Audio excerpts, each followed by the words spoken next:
नमस्कार, आप देख रहे हैं सी न्यूज भारत और मैं हूं आपके साथ ज्योति श्रीवास्तव। वक्त हो गया है अलीगढ़ बुलेटिन का, जिसमें हम जानेंगे कि जिले में कौन सी नई पहल से हो रहा विकास, किसके द्वारा गौशाला में गौ भागवत के पश्चात किया गया विशाल भंडारा आयोजित और उत्तर प्रदेश प्राथमिक शिक्षा मित्र संघ ने प्रधानमंत्री और मुख्यमंत्री के नाम किस विषय में सौंपा ज्ञापन।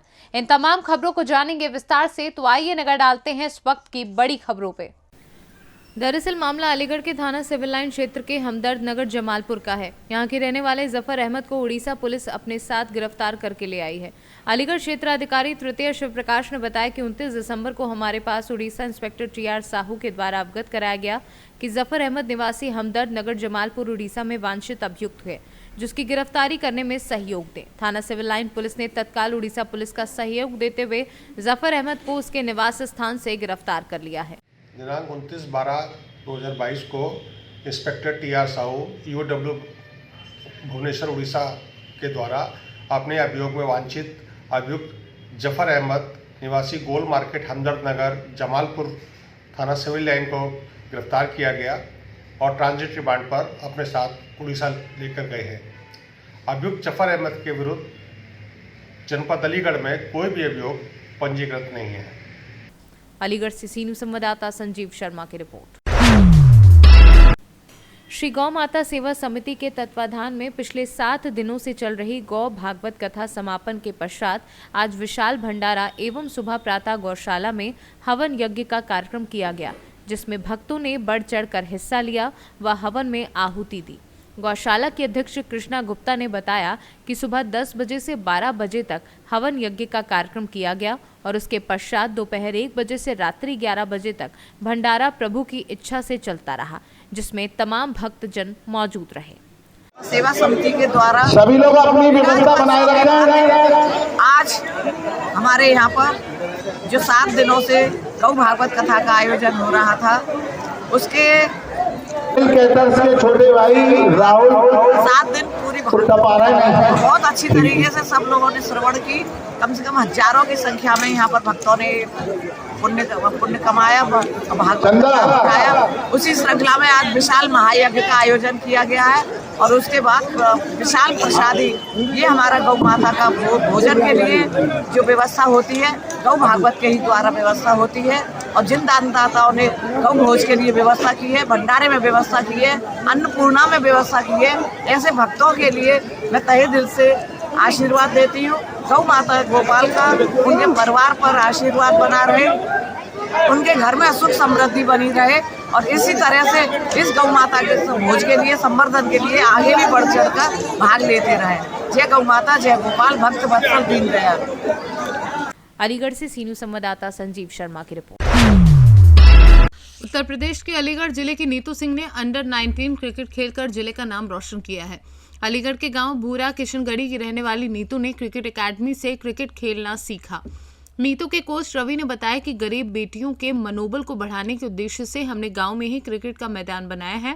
गांव में बेटियों को आगे बढ़ने से रोका जाता है, लेकिन जब कोई प्रतिभाशाली लड़की अपना और अपने परिवार के नाम के साथ साथ अपने शहर व जिले का नाम रोशन करती है, तो इससे अन्य लड़कियां भी प्रोत्साहित होती हैं। रवि ने आगे कहा कि अब लोगों की सोच बदल रही है। जो परिवार अपनी बेटियों को खेल के मैदान में नहीं भेजते थे, आज हम उनकी बेटियों को भी क्रिकेट सिखा रहे हैं। क्या नाम है आपका?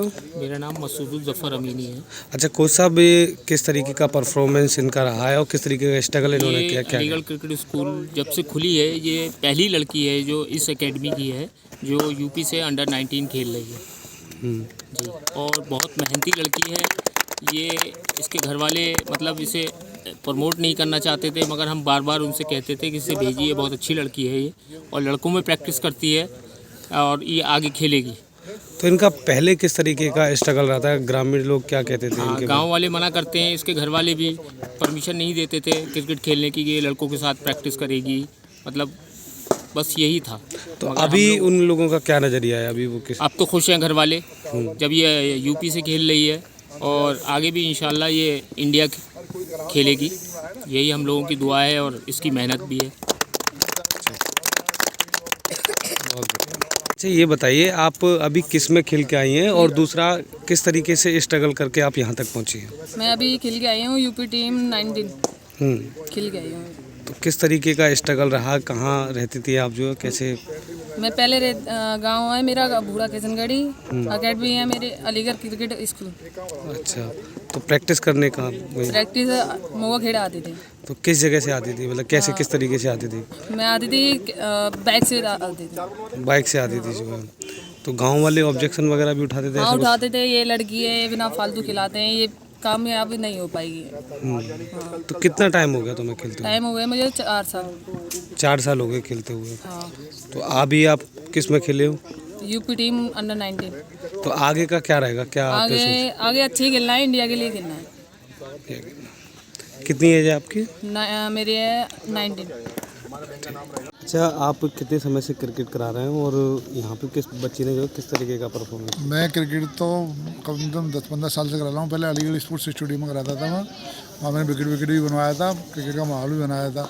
लेकिन वहाँ दौड़ भी होती है, सब प्रोग्राम होते हैं, तो क्रिकेट वहाँ अच्छी नहीं हो पाई। और लड़के चाहते थे कि क्रिकेट का मैदान अच्छा हो, तो मैंने अपने गाँव में अपने ज़मीन में अपने यहाँ एक ग्राउंड बनाया और वो ग्राउंड मैंने अलीगढ़ स्पोर्ट्स एसोसिएशन के हवाले कर दिया था। यहाँ पर बच्चे खेलने आते हैं और हम चार्ज चार्ज लेते हैं, मिनिमम चार्ज लेते हैं, ज़्यादा बच्चों से चार्ज नहीं लेते। और यहाँ हॉस्टल की सुविधा भी है। और एक इस समय IPL खिलाड़ी है, यूपी से खेला है, रिंकू सिंह, वो भी उसने भी हॉस्टल बनाया और कहा गरीब बच्चों के लिए भैया हम कम पैसे में यहाँ पर रखेंगे। अच्छा, आपके यहाँ एक बच्ची अंडर 19 भी खेल के आई है यूपी में, क्या? ये लड़की है, ये गांव मेरे पड़ता है बूढ़ा किशनगढ़ी। लोग कहते हैं कि गांव की प्रतिभा नहीं बढ़ती, गांव में कोई खिलाड़ी नहीं है, गांव में बच्चे नहीं है। तो मैंने कहा गांव में क्यों नहीं बच्चे, मैंने ग्राउंड बनाया और ये लड़की आने लगी। तो उसके घर वाले कहने लगे अरे लड़की नहीं खेलती है, ये नहीं है, वो नहीं। गाँव वाले इल्जाम लगाने लगे तो वहाँ जाएगी लाने, लेकिन लड़की वो नीतू नहीं मानी कि नहीं मैं तो जाऊँगा। फिर उन लोगों ने विश्वास किया और मेरा छोटा भाई है युवनपाल सिंह बंटी, मेरा नाम अर्जुन सिंह फकीरा है, हम जादव बिल्डर से सपोर्ट करते हैं। तो हम लोगों ने कहा, उन्होंने कहा कि भैया कैसे करोगे, तो हमने अपनी जादव बिल्डर की तरफ से उसे स्पॉन्सर किया, उसे बैट दिलवाए, सामान दिलवाया। उसके पिताजी को हमने वो कराया कि आप चिंता मत करो, हम खिलाएंगे इसे और कोई बात नहीं होगी। उसे मैं सिक्योरिटी दी, तब यहाँ नहीं हुई। इस पिछले साल इसके माँ बाप ने कहा भैया आप देख लो हम शादी कर रहे हैं, ये लड़की नहीं खेल पाएगी। मैंने कहा इस साल दे दो। उस लड़की ने मेहनत की, उस लड़की ने कहा इस साल भैया मैं खेल के मानूंगी और उसने खेली। क्या नाम है आपका? राघव सेंगर। अच्छा राघव, ये बताओ दीदी किस में खेल के आई हैं और कैसा लग रहा है आपको, क्या कहेंगे उनके लिए? दीदी यूपी अंडर 19 खेल के आई हैं और बहुत अच्छा लग रहा है। अभी इतना में बहुत नहीं है, अभी तो इंडिया भी खेलना है, इतने से काम नहीं चलेगा। और बहुत बढ़िया खेली है, वेरी गुड। कि और आगे तक खेले, बस यही है। तुम्हारा क्या नाम है? हर्षराज सिंह। अच्छा, आप क्या कहोगे जो? दीदी बहुत अच्छा खेली थी, बहुत अच्छी परफॉर्मेंस थी अंडर 19 में।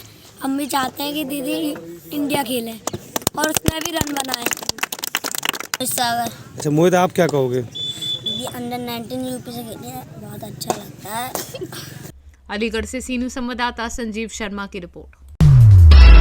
अलीगढ़ जनपद में काफी बरसों से पढ़ा रहे उत्तर प्रदेश प्राथमिक शिक्षक मित्र संघ के पदाधिकारियों ने कलेक्ट्रेट पर आकर प्रधानमंत्री और उत्तर प्रदेश मुख्यमंत्री के नाम एक ज्ञापन सौंपा है, जिसमें बढ़ती हुई महंगाई को देखकर बरसों में मात्र 10,000 मानदेय मिल रहा है, जिससे परिवार का भरण पोषण करना भी मुश्किल हो रहा है। अब बच्चे भी बड़े हो गए हैं, उनकी पढ़ाई के लिए कहां से इंतजाम करें।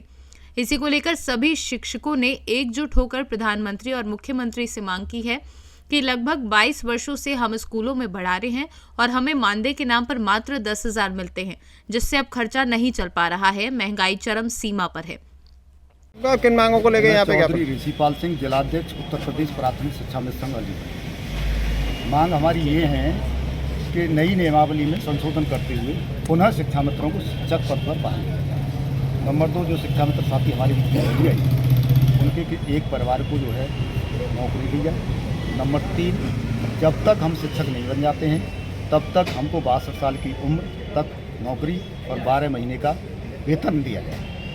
और नंबर 4, नई जो नियमावली है उसमें संशोधन करते हुए पुनः हमको सहायता देते। किस तरह का संशोधन है? आपने ज्ञापन किसके नाम दिया है? माननीय प्रधानमंत्री एवं माननीय मुख्यमंत्री। किसको दिया है ज्ञापन? ACM first Sanjay Mishra. किस तरह का संशोधन चाह रहे हैं आप इसमें? संशोधन किस तरह का चाह रहे हैं? शिक्षक नियमावली में संशोधन करते हुए किस तरह का?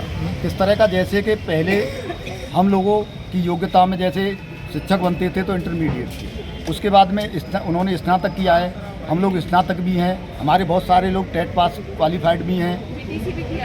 बीटीसी तो हम लोगों ने सब नहीं किया है, बीटीसी तो सरकार ने कराई थी, उसके तभी तो हम अध्यापक बने थे। लेकिन उसके बाद में जो है कि कुछ लोग टेट नहीं है, तो ये जो है संशोधन हो, हमें समय से जो लोग टेट पास नहीं है उनके लिए समय दे दिया जाए। इसमें आपने कोई समय भी दिया है क्या सरकार ने? फिलहाल कोई समय नहीं है। अगर ये मांगे पूरी नहीं होती तो क्या करें, अगला कदम क्या होगा? देखिए, मांगे पूरी नहीं होती हैं तो प्रदेश में 11 और 12 तारीख में जो है प्रदेश स्तर पर जो है धरना प्रदर्शन किया जाएगा। अलीगढ़ से सी न्यूज़ संवाददाता संजीव शर्मा की रिपोर्ट। भारत सरकार व प्रदेश सरकार किसानों के हित में किसानों के लाभ दिलाने के लिए तरह तरह के प्रयास कर रही है। वहीं किसान खाद वितरण में निजी दुकानदारों के साथ सरकारी संपत्ति पर ओवर रेटिंग का आरोप लगाते नजर आ रहे हैं। मीडिया द्वारा किसानों से बातचीत की, जहां किसानों ने बताया कि सरकारी समिति पर खाद खरीदने पिछले दिनों से चक्कर लगा रहे हैं, लेकिन खाद नहीं मिली, जिससे किसानों की गेहूं की फसल खाद के अभाव में बर्बाद हो रही है। वहीं किसानों ने आरोप लगाया कि सरकारी समिति पर भी निर्धारित रेट से अधिक दामों में खाद वितरण किए जा रहे हैं। क्या नाम है आपका? प्रविंदर। कहाँ के रहने वाले? धमशाला दबुआ के। अच्छा, ये यहाँ पे खाद गोदाम पे आए, क्यों आए आप? क्या गोदाम पे जो प्राइवेट है धक्केमारी कर रहे हैं, जो 550 650 दे रहे हैं, बस चक्कर में क्या कहते हैं पब्लिक भरी है जो भजगी। और यहाँ कितने का मिल रही है खाद? यहाँ तो 270 का। 270 का रेट क्या है वैसा? सरकारी रेट क्या है इसका? सरकारी रेट 70 ही कोई है। मालूम नहीं है तुम्हें? ना, हमें ना है मालूम। सच्ची साहब, ये खाद को लेकर ये किसान लोग आक्रोशित हो रहे हैं। किसानों का कहना है कि हमें 3 बार राउंड लग गई, खाद नहीं मिल रही, इसमें क्या करेंगे? कारण क्या है? ऊपर से नहीं आ रहा, 9 गाड़ी लग रही है, 2 गाड़ी आ रही हैं। जब किसान आ रहे हैं यहाँ 500 गाड़ी और कट्टा आ रहे हैं 800, कहाँ से मिलेगा? ये दिक्कत है सबसे बड़ी। अब ये किसान और जितनी मान के चलो इतना बढ़ने के बाद में जितनी बार गाड़ी आ रही है सब यहीं पे आ रहे हैं, प्राइवेट पे कोई नहीं लेने जा रहा।